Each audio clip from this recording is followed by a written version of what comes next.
So now we have heard not just the history and principles of the parties, but also their actual stance and desired outcomes. Here we present an analysis of their answers to finally extrapolate the tenets or core values of the ideological leanings they may espouse. For Stan UP, the concept chosen the most was rights.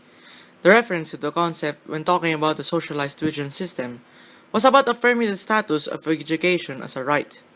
When talking about public-private partnerships, rights was about a citizen's right for social services, for example, for public transportation.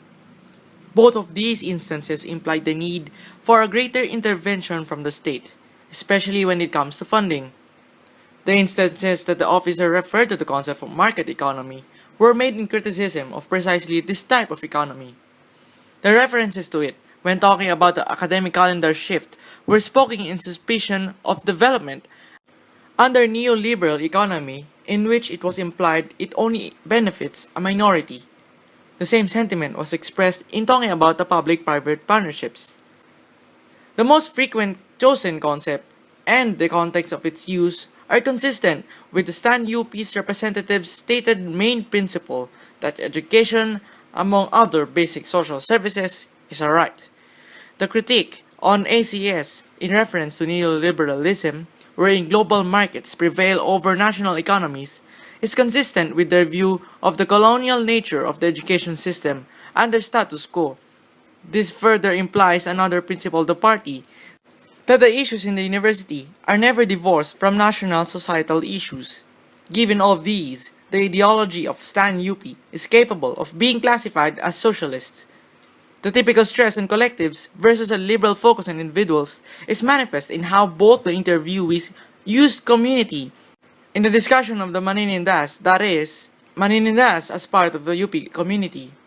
The socialist character is also manifest in the use of terms such as militancy regarding SDS and revolution in how rights are framed to meet the greater role of the state in providing for social services, that is, equality to access to education, and more importantly, the criticism and implicit rejection of the market economy, especially in its neoliberal form.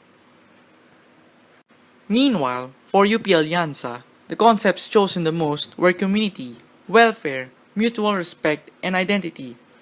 The socialist character of Alianza can be seen in the use of concepts equity and welfare in the UP Maninda issue and the SD system. The concept of welfare was chosen in the issues of UP Maninindas and SDS. There was an emphasis on ensuring the welfare of UP Maninindas, and that the importance of the SD system for ensuring the welfare of students who can't pay. It can't be said that social justice and social progress guides the support for the progressive system of tuition fees. As opposed to Marxist communists who believe in absolute social equality, Alianza is closer to social democrats who believe in relative social equality achieved by redistributing wealth through the welfare state and a system of progressive taxation. The socialist character is also apparent in the use of the concept community. It was used to refer to the UP community to which the Maninindas are considered to be part of. There was also an emphasis on upholding their rights and identities.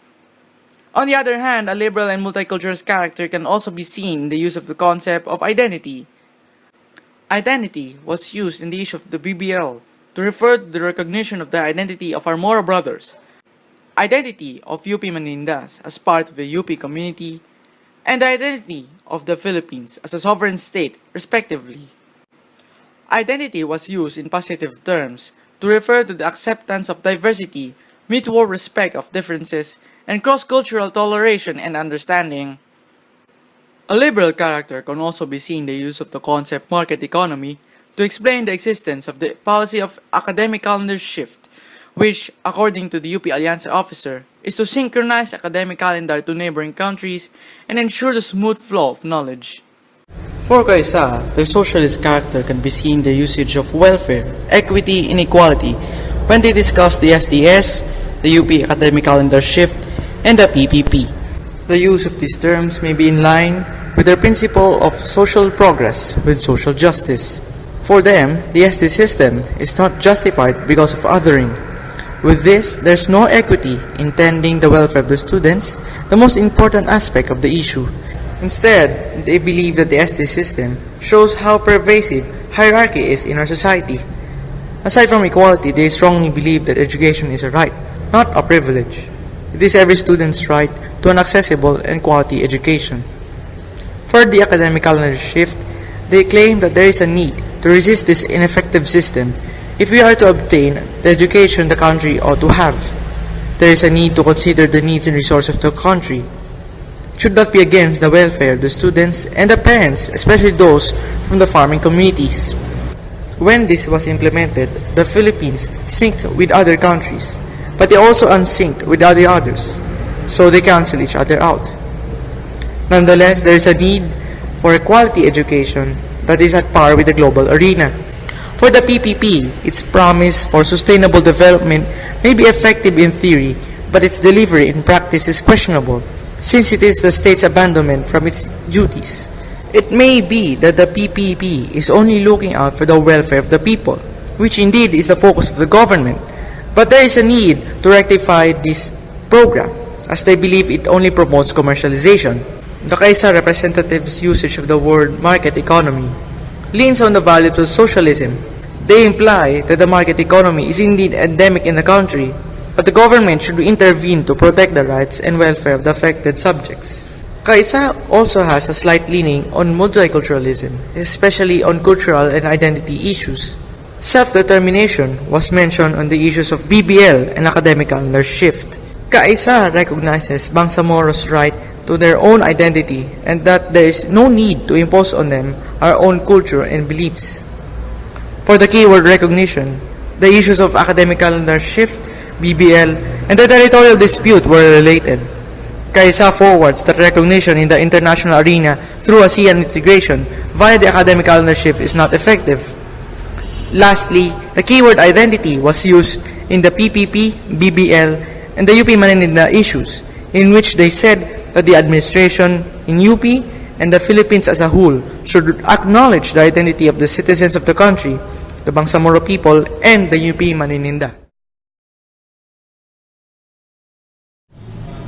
At this point, we have gone through the history, principles, and stance of Alianza, Kaisa, and Stand UP, the three main political parties in the university. The interviews have more or less given us the idea of the ideological leanings of the parties, assuming that the members have imbibed the core beliefs of their respective parties. First, Stan UP adopts a very clear socialist ideology. Their absolute rejection of neoliberalism, their militancy, emphasis on collectives, stress on the greater role of the state, and desire for revolution are indicators of a more specifically communist ideology. Kaisa also adopts a clear socialist ideology. The party criticizes market economy and emphasizes the greater role of the state in providing welfare and advocates equality, but it primarily suggests collective and critical action instead of a revolution. Finally, Alianza adopts social democracy, an ideology between socialism and liberalism. The party advocates welfare provision, equity, and community, indicating socialist values. However, it also highlights tolerance and diversity, indicating liberal values. The findings are not absolute, however. We observe that beliefs of party members may not be always consistent.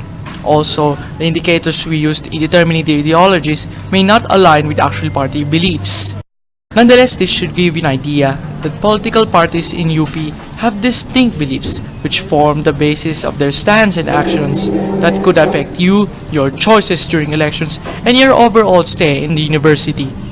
Once again, I am Alphonse Samson, and thank you for joining us in an analysis of university politics, a manifestation of political ideologies in the University of the Philippines, Diliman.